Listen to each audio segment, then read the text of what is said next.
If I told you I had a way that you could outperform all your competitors on a couple of key financial measures, like profitability and return on equity, would you do it? Yes? Of course you would. And I've got the answer. Hire more executive women. The research is there. You can make the business case for it.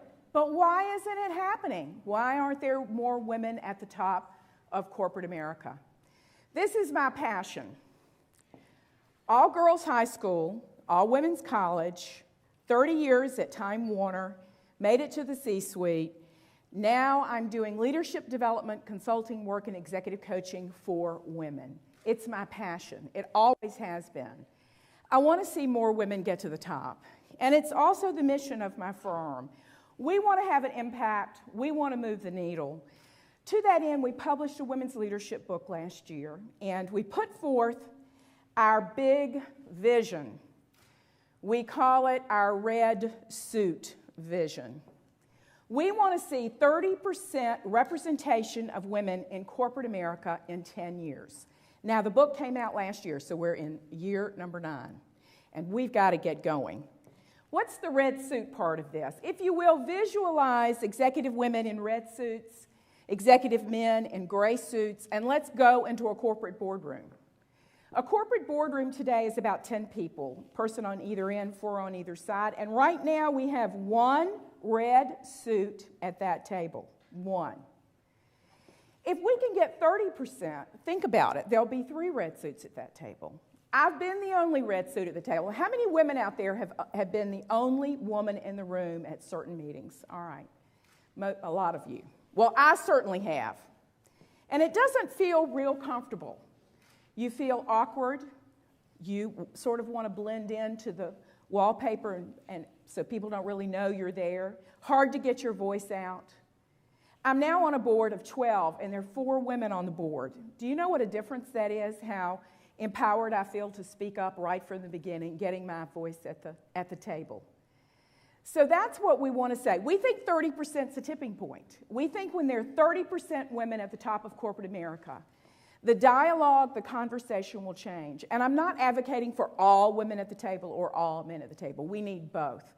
We need both leadership styles. We need that conversation because I believe corporate America will be better run when we can have 30% women at the top of corporate America. That's where I want to go.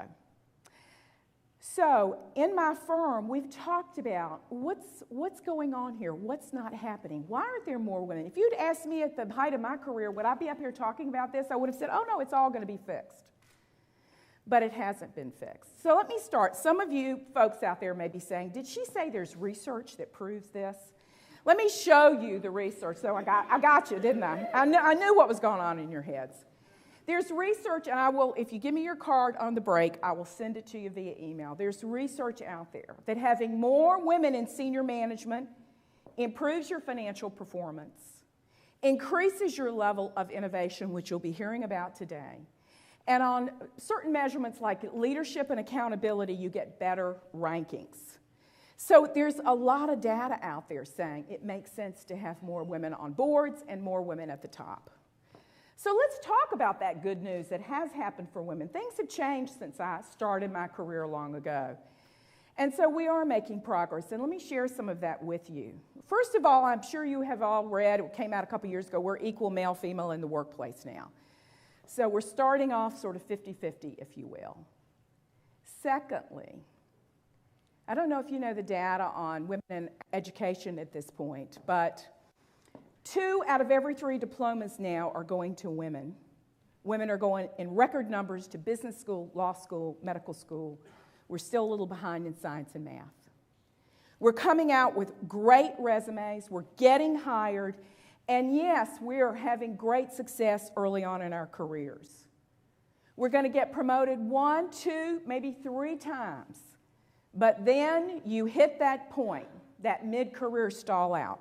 And that's what we've been studying. What happens at mid-career? Why by the time we get to mid-career is it so hard? Are the hurdles so hard? And we seem not to get to the top. That's the question we're studying. So let me tell you where we are. Let's look at the status right now. We've got 14.1% women executives, and that's C-suite and one level down. All this data comes from the Catalyst organization, not for profit, that studies the status of women. So 14.1 at the top, 16.1 on boards. And I know for a fact some boards have 3, 4 women, so a lot of boards have no women. And finally, 19 out of 500 Fortune 500 CEOs are women. Well, I think that's sort of pitiful. I really do. I can't believe that's as far as we've been able to get at this point. So my firm, we've been studying. We've now coached over 1,000 women. We've trained over 7,000 women. And we have talked to 3,000 executives, and this primarily Fortune 1,000 companies. We've talked to 3,000 executives about those women. And themes began to emerge for us, and this is what was the foundation eventually of our book. And our themes are that there's certain behavior patterns that we women engage in that hold us back from getting us where we want to go. And as a coach and a person who believes in sisterhood and the support of women, there is so much now. We need to take charge of our careers. We need to make some things happen, and we need to be honest with each other. So this is not aimed at corporate America or government or society or anything. This is about us. What can we women do? So I want to have a little coaching session with you right now, a little personal coaching session. And I'm going to tell you some things that might be going on with you that you might want to reconsider, that you might want to break a rule. And I'm going to throw some new ideas out there. And for you men in the audience, I think some of what I'm going to talk about will resonate with you. And think about your female colleagues, your daughters, the women in your life. Maybe something I'm going to talk about today you can use in coaching and supporting them. So I'm thrilled you're here to hear this because you're part of this as well. So let's go to these rules. Let's start off with rule number 1. And this is a women's leadership conversation, so I'm primarily talking to women. Are you a focus on other women? Are you a natural nurturers? And I know there are a lot of you out there where you're very busy taking care of everyone in your lives. Not only your family, your aging parents, but you go to the office and you take care of your boss and your clients and your team. And what happens at the end of the day? You come home, you're exhausted, you flop on the couch, go to sleep, and the next day you get up and do it all over again. What's missing in that equation? You. That's what's missing in that equation. So I want you to think about the new rule I'm proposing. Here's the new rule. Take center stage.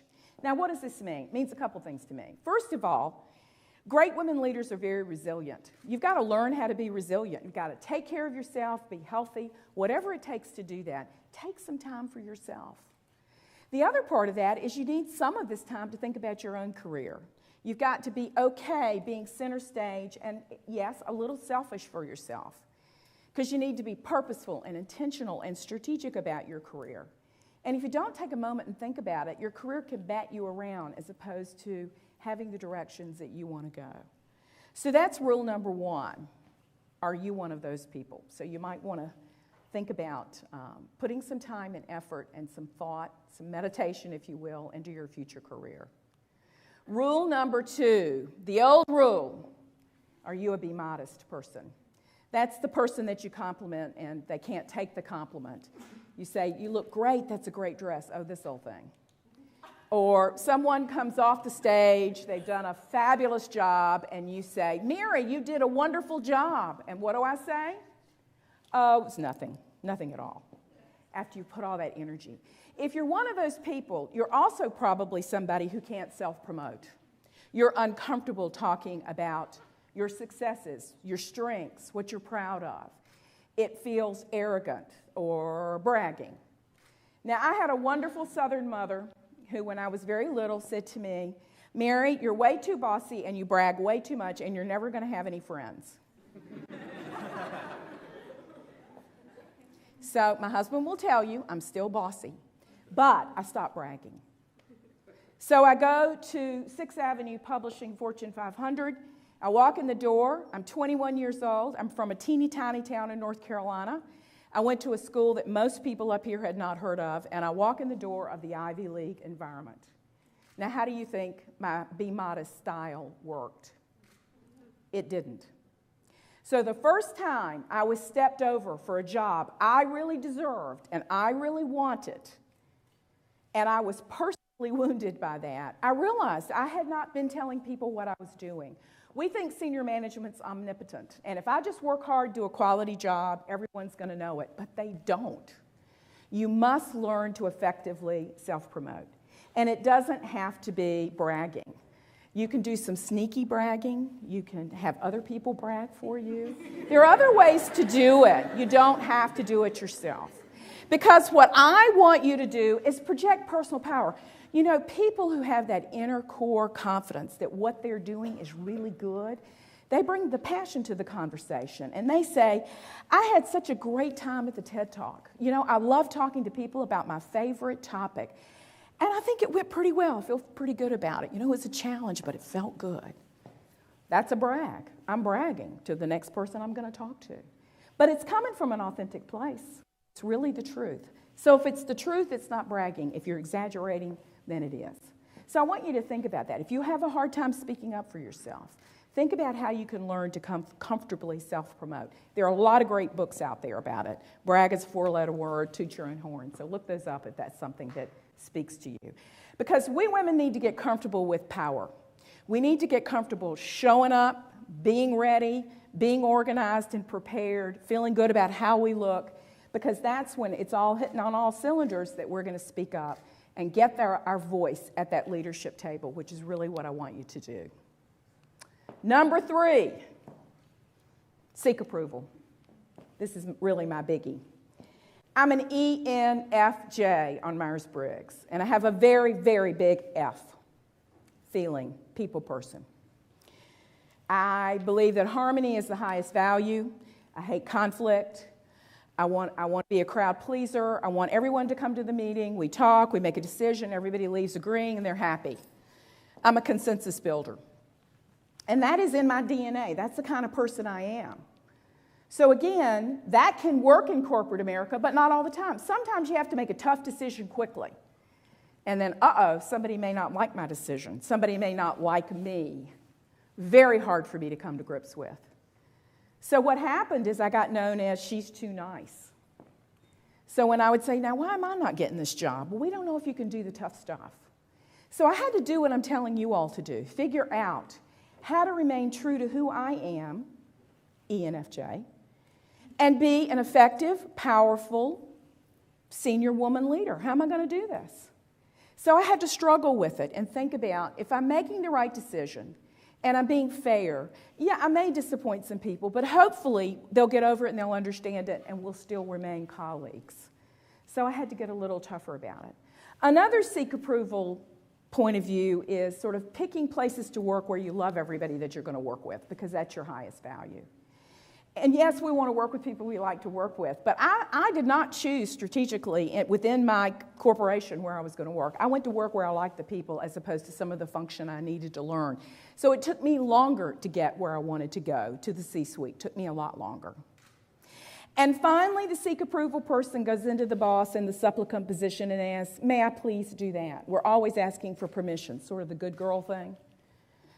You need to get empowered. I want you to consider the new rule. Proceed until apprehended. Be courageous. Be brave. Go do it. Ask for forgiveness. Don't ask for permission. Be empowered. That's how management looks at us. That's when we get noticed, because we're out there doing it. We're not afraid to go ahead and do it. Now, am I telling you to go off like a loose cannon and do something crazy? No. But what I am saying, think about, are you one of these be modest people? And I'll digress a minute. I've spent a long time in my life trying to get the people around me to do what I wanted them to do, to be who I wanted them to be, and you know how effective that is. It's not. And in coaching, what I coach my women to do is to change on the margin. Do a little something. We have to be who we are, or we'll be phony, and it will not work if you're phony. So you have to figure out how to be true to yourself and be more effective. And right now, in corporate America, there's so few of us at the top that it's hard, it's a struggle. It's not easy. I'm not saying anything I'm talking today about is easy, because it's a struggle to figure out how to be both and feel good about ourselves. But I want you to think about your clicker, click up a notch, down a notch. That's all I want you to do. And if you leave here being willing to do one thing differently, I will be thrilled. So listen as I go through. If your number one has not come up yet, hopefully I'll hit it before we finish. Number 4, all or nothing thinking. Are you a black and white thinker? Do you want to see everything one way or the other?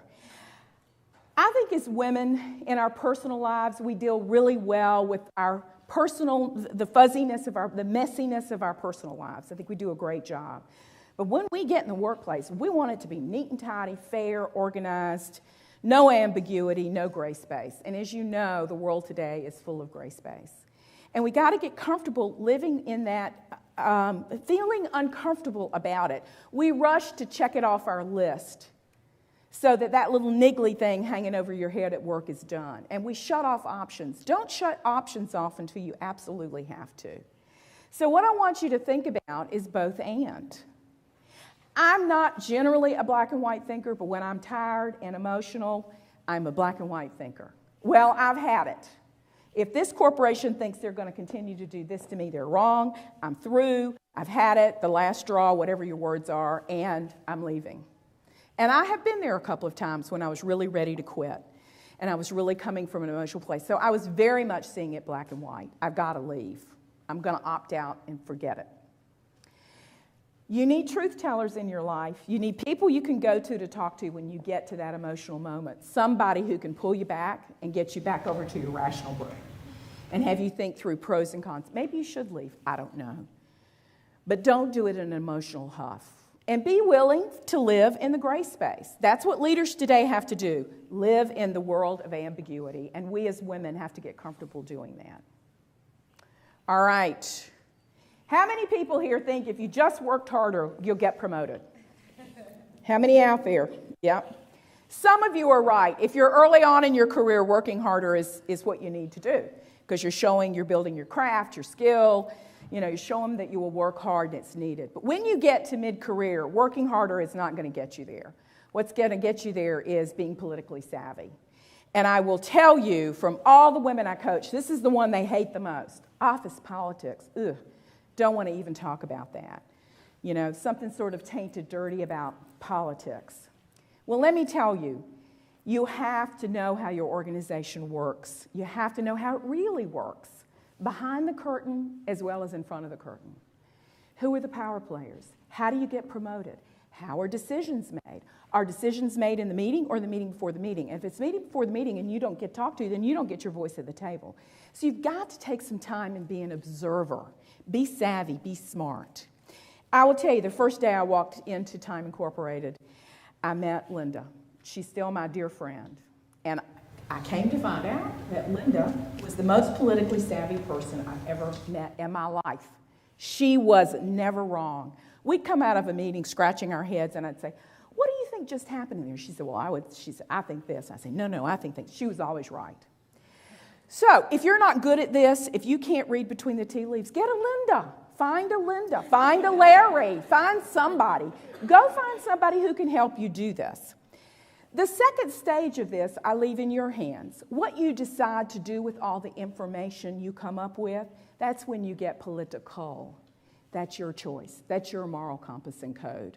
You decide how you're going to do that. But to be in a corporation in mid-ranks or higher up and to think you don't have to understand the political structure of your organization is very naive. And so we women see, personally, we'll handle it. You want to get your kid in a certain school or a certain teacher, we women will be as political as we need to be to make it happen.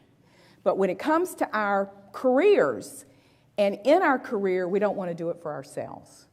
So we can do it. We have the skill and talent to do it. It's a decision about how you do it. It's a nuance. I'm going to end on my favorite. Are you playing it safe? Are all your pots on simmer? You know just how your day is going to be? You know exactly when you leave home in the morning how it's going to feel? and you may be just a tad bored, you're in your comfort zone. You feel good about that. All right, the phone rings, the big boss is calling you, and the big boss says, got a fantastic stretch assignment for you. Really want you to do it. What's going through your head? Are you saying, yeah, let it be me? Or are you saying, oh, no, don't let it be me. I'm not ready for this. I don't want to do this. This is too scary. What that boss has done is put you out of your comfort zone, and it doesn't feel very safe. It feels very scary and very risky because, hey, maybe I can't do this job. Paradoxically, when we're out of our comfort zone and feeling awkward, we're growing. So it's a good place to be. It's a very good place to be. We women think we need to know 80% of a new job. Men think they need to know 20% of a new job. Kudos to you men. You know what they're saying? I'm confident. I've done it before. I'm going to go for it. Hey, this is a big opportunity for me. When we're sitting here being analytical about how we're going to fail, we go right to the negative place, how it won't work, how we can't do it. The reason I bring this up is big stretch assignments are how you show management what you can really do. It shows you're brave, courageous, fungible, an agile learner, all those things. So it really puts you in such a strong position because I want all you women out there to be one of my 30%. I want you to help me get 30% up in the ranks. So whatever your career dreams are, wherever you want to go with your career, I want you to have it. So I want to end with my favorite Eleanor Roosevelt quote. The future belongs to those who believe in the beauty of their dreams. I want you to believe in the beauty of your career dreams. I want you to have it. I want you to be one of my 30% because I know corporate America will be a better place with more women. So please be one of my women. Thank you.